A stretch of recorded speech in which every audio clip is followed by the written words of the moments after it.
today's video is about the murder of a 10-year-old little girl in Australia, and she is known as Biddy. So it's been 4 years now. We've just had the 4-year anniversary actually, and on a winter's morning on Wednesday the 6th of July 2020, about 6:30 in the morning, 10-year-old little girl called Bridget Porter, known as Biddy, lost her life in the most horrific way, at the hands of a teenage girl who was known to her. I think it might have been a cousin, but we don't know that. Just when the police were talking to her when they found her, the word that was bleeped out, I think, was cousin. Now, this family was trusted by her parents to take care of this 10-year-old little girl, and they'd done the absolute opposite. The killing was that brutal that New South Wales Supreme Court has suppressed the details for 20 years because it's just that horrific. Now, little Biddy's mum and dad are called Rebecca and Dominic Porter, and they've been fighting the system ever since this murder, because there has been no justice whatsoever in this case. And as we know, the criminal justice system isn't about the victims. They're completely disregarded at every step. It's about the criminal. And rather than being dealt with through the criminal justice system, this killer, they thought they were doing the right thing, the parents, but it's backfired on them massively. And the killer has been getting dealt with by the Mental Health Review Tribunal, which I'll get into a little bit later. Now, the family also believed that they'd been silenced by the court order to stop them talking about Bidy publicly. Now, they've said that this has added more trauma because they're scared to say a name in public in case they're breaking the law or something. So for the last 4 years, she's been faceless and nameless until now. And they were failed to be told by the court, and I think this was quite deliberate. The parents are allowed to legally consent, sign a document to legally consent to Bidy's name being spoken, because she's dead.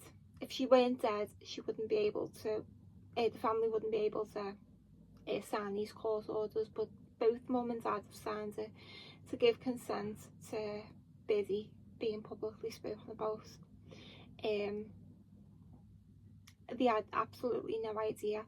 So 7 News Spotlight in Australia went to the parents and got the documents, and they signed consent to identify forms, and they made a documentary about this little girl, and it is so beautifully done. It really is. I mean, this little girl was so loved. Like, if love was enough to save people, this little girl would still be here. The love her mum and dad both have for her, it's like I've covered a lot of cases where a lot of parents are heartbroken and devastated. There just seems to be something different about this case when it comes to the parents. Now, Bidy's full name was Bridget Charlize Adele Biddy Porter. I just think that's such a pretty name for such a beautiful little girl.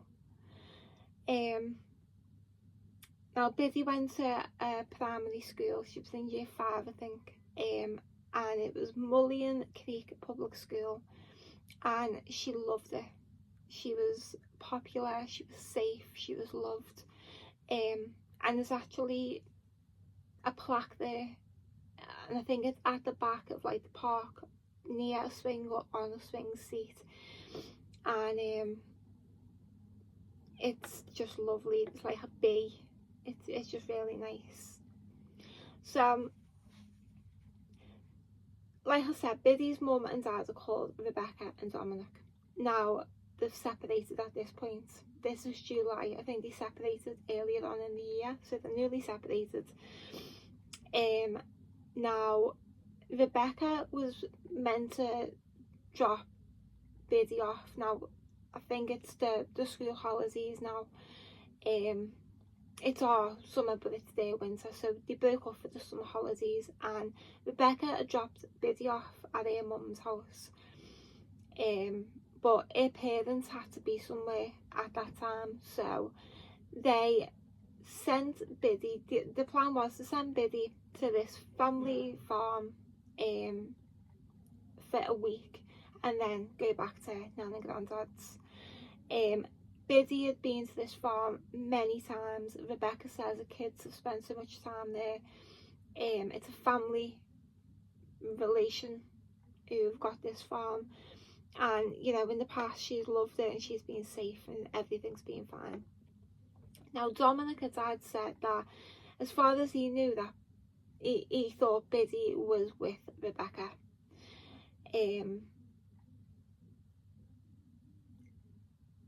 This family that they went to, there was a mum, a dad, a younger daughter, and then a 14-year-old daughter who is the killer. Now, what nobody was aware of at this time, the eldest daughter had been showing really disturbing signs that something was not right with her. Her behaviour was really bad, and by all accounts it was ignored. It was ignored by her parents, it was ignored by the school. So basically little Biddy was taken to this snake pit and left, and in the end she had no one to protect her. Now, because the killer is 14, I'm just going to refer to her as the killer. But it was known at this time that the killer had been saying to people that she wanted to kill people. This was just ignored. She said that she wanted to kill her mum and her dad, and then her sister, and the Department of Education knew something was wrong because of certain incidents at the school that was ignored. The mother did try to get psychiatric help on her app, a My GP app, but she was still waiting for the call back by the time the killer had killed Biddy. So, you know, that's great. So at school, this killer, an incident has happened with this boy, and she threw a pair of scissors towards him, and I think they hit him. So the school knew that something was off. The parents, you don't phone, you don't try and get psychiatric help for your 14-year-old daughter because she's fine. So they knew there was issues with this kid, and she was just completely out of control. The year before Biddy was murdered, this 14-year-old she started to kill animals on the farm. She killed 6 of her mum's chickens. The police asked her, why did you kill the chickens? And she said, because I felt like it. Just like it's nothing, just blasé.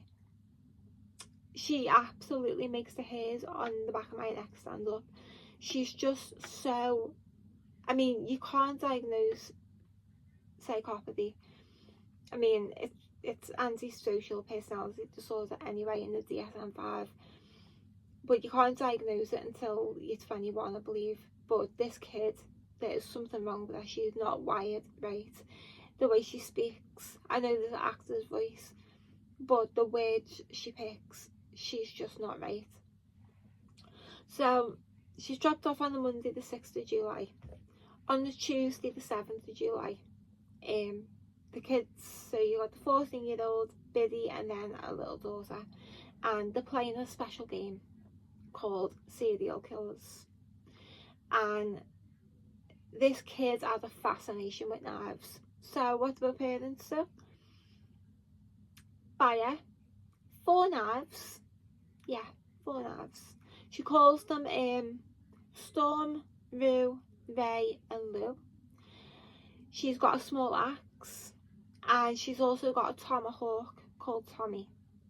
So not only has she got weapons that her parents have given her, she also names them, as you do. I mean, this kid. Now, she also kept a diary, and in the diary it's really disturbing. She writes over and over and over again that she wants to kill. She's fascinated with wanting to kill someone. She wants to take someone's life. She wrote plans about how she wants to kill her mum and her sister, detailing vile murders that she wants to do. Now, when the kid's being interviewed by the police, she was asked about, you know, the last few days with Biddy, and apparently Biddy had said to her, "You're creepy and you should be in a mental hospital. This kid's been there 2 days and can already see there's something very wrong with this daughter, and yet this mum and dad don't do anything." Not only do they not do anything to protect Biddy, they're not doing anything to protect the other daughter, who this 14-year-old killer has wrote about wanting to kill.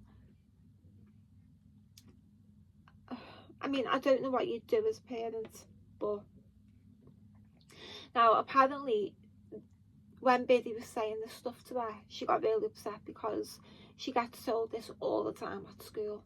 Kids at school always say to her, you know, "You're weird, you're a psycho," you know, kids can sense stuff. It's just mad that everyone, all the kids could sense that this killer was an absolute wrong, and the adults, I don't know, is it because she's a girl they thought, oh, you know, she's just saying stuff to get attention. Well, so on the Wednesday morning when the murder happened, the mother and sister got up early, and Biddy got up early with them, but she was really sleepy. Now the mum and the sister had to go and milk cows to get some milk, and because Biddy was really sleepy, they said, "You can stay here, we won't be long." Now the dad at this point had gone to work, and this left Biddy and the killer alone. Around 7 AM, the mother returned to find the house full of blood, and Biddy was on the bedroom floor. Now emergency services came and tried to, I don't know, it was pointless. Like I said, we don't know all the details, but I will tell you some of the stuff that the parents were told later on that's just devastating. Now, when the killer had murdered Biddy, she had ran away to a neighbour's farm.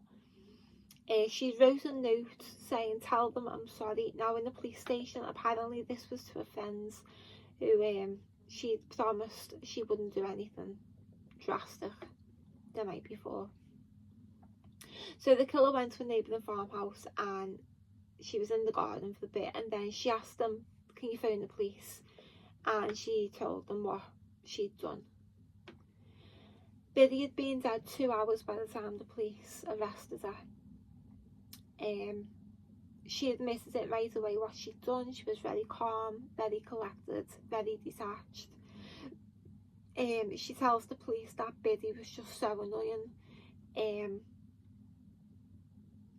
When she was asked about how she feels about what she's done, she said she doesn't feel anything at all. That is terrifying. A 14-year-old kid has just brutally murdered this child, and she literally doesn't feel anything. That is a dangerous person. I feel bad when I stand on my cat's tail accidentally and they cry. I'm devastated, because I'm like, oh my God, I've just hurt my cat. And it hurt them because they said it hurt. So she's in custody at this point, and police officers go to Dominic's work. Dominic is a bank manager at this point, and he just assumed it was something to do with one of the banks. I think he was a manager of a few different banks, and this happened quite a lot, where the police come in for fraud or robberies or whatever it may be, and they just told him, I'm sorry to tell you, your daughter's died, and then they left. And Dominic said he was just left on his own to drive himself home. There was no support, there was no victim support or family liaison or nothing, which I find absolutely shocking.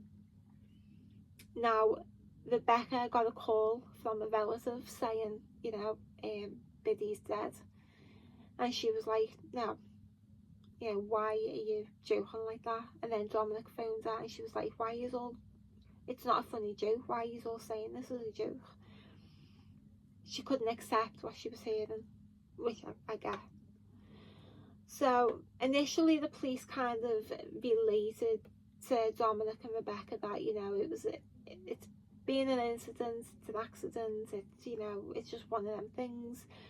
The family of the 14-year-old phoned Dominic and Rebecca and said kind of the same thing, implied it was an accident. But what had actually happened was far from an accident. It was a pure act of evil enacted on this 10-year-old little girl.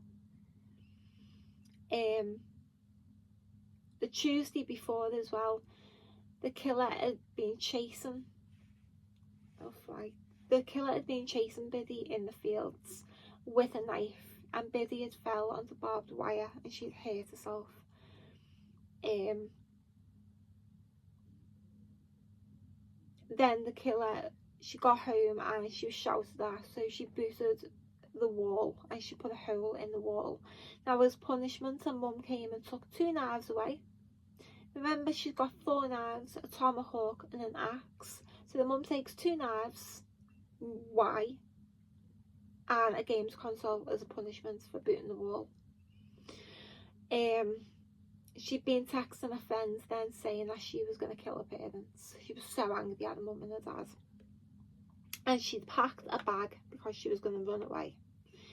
Now, she didn't end up doing this, obviously. So plan B was when she found herself alone with the youngest and the smallest. She understood the consequences because she was asked, what happens to people who murder, and she said she goes to jail. So she knows the consequences. She knew what she did was illegal and, bad, but she didn't care. She was charged with Biddy's murder. Now, the parents at this point, like I said, there was no support. So the parents started to petition the Australian government to change the response to victim support when things like this happen. And they contacted loads of people, and they also contacted a place called Advocacy Australia, and it's run by a mother and a daughter, and they work free. They are just absolutely angels on this earth. They're just amazing people. And they also contacted an MP who was an independent for Orange, Australia, where Biddy lived, and his name was Philip Donato, and he was also a former police prosecutor. So during his interview segments, the interviewer says, I believe that the first officer who got to the scene to find Biddy never went back to work after that.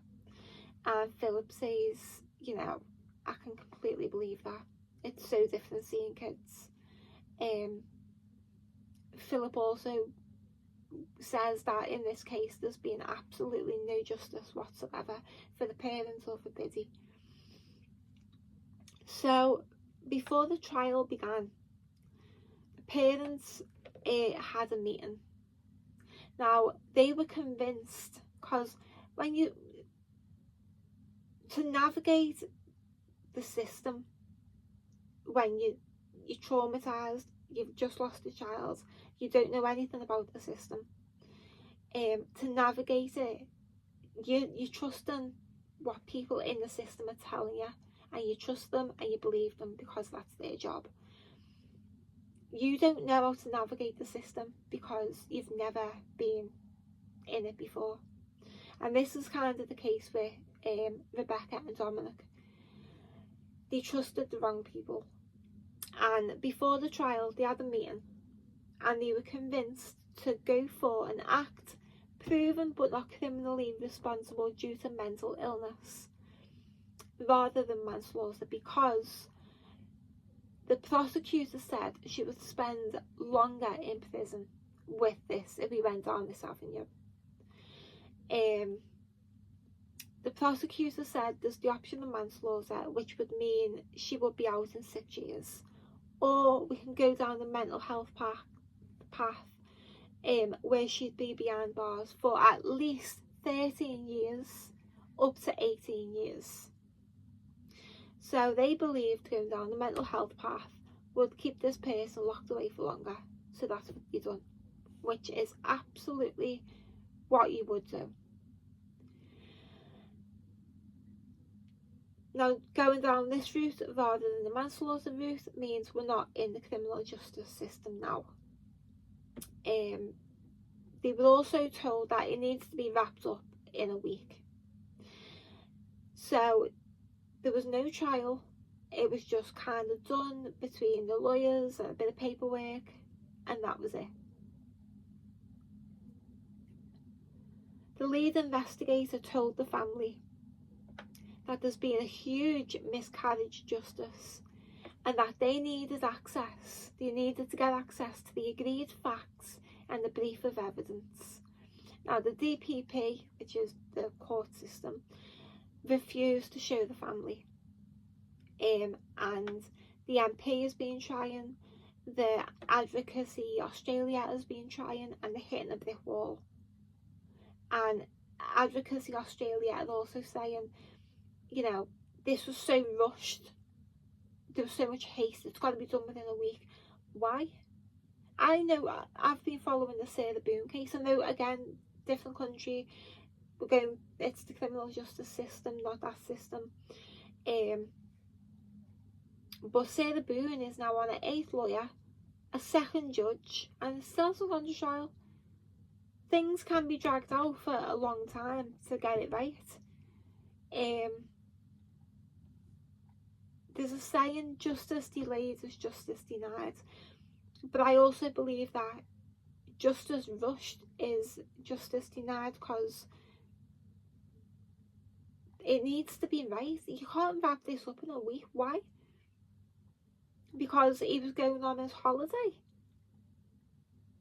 That's just sick. Postpone it, adjourn it. Go and have your little holiday and then come back. So a special verdict was reached, and the killer is now a patient rather than a prisoner. She's a patient in the Mental Health Review Tribunal rather than the criminal justice system and the parole board. She's now dealt with as a patient in a mental hospital, and this is her parole route. And the sentence is whatever they decide. They don't have to abide by that agreement of the 13 to 18 years. They can say whatever they want. If in 2 more years, if they feel that she's well enough, they will release her. Both Biddy's parents now suffer from PTSD. There's been no support. I think they've been entitled to £7,500 in compensation.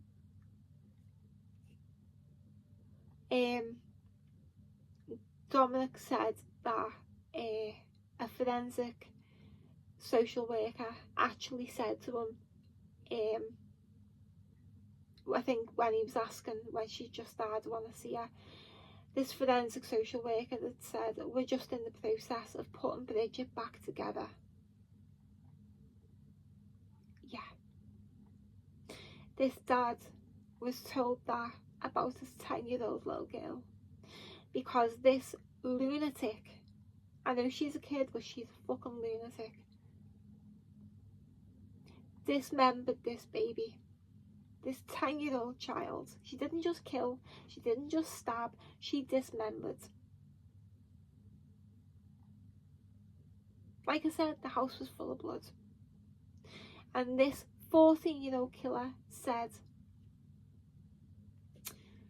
yeah, I did it. Don't feel nothing about it. This killer should never ever be released because she is dangerous. She's now 18.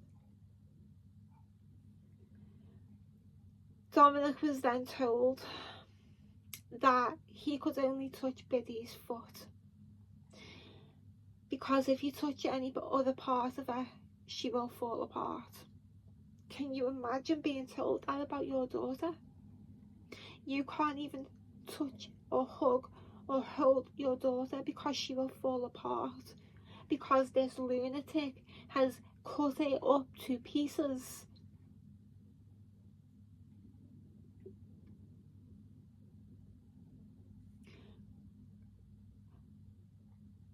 Insult to injury, this killer gets more support than the parents, and that has to change.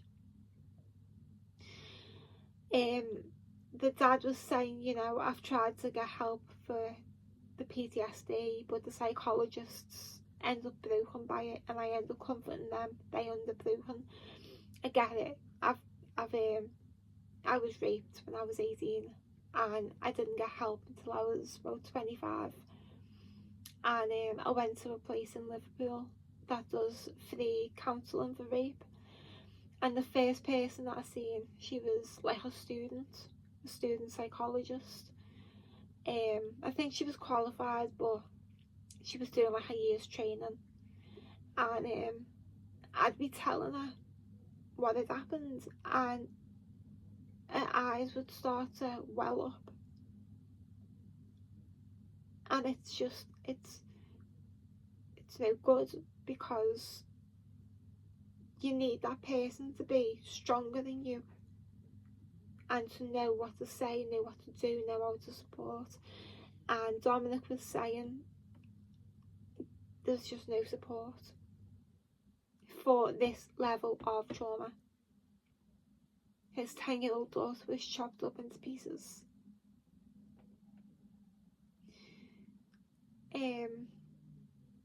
Both the mum and dad is just absolutely broken. Even the journalist covering this case, there was many times when he was welling up, because it's just devastating. And then to know that the Mental Health Review Tribunal are a law unto themselves. They can do whatever they want, and it turns out that the killer's been having day release, which implies that they're getting ready to release her. And it's only been 4 years. They should never ever release this killer, but I've got a feeling they will. But the injustice in this case is just, it's like bang, bang, bang, bang. It's just so layered. And these poor parents are just left. And it's not fair. I know today's been a heavy case. I know a lot of my cases are heavy. But yeah, poor little Biddy. She had so much to give to the world. She seemed like such a lovely little girl who was gonna do something in life. It's just devastating. But take care, have a good week, and I'll see you in my next one. Bye.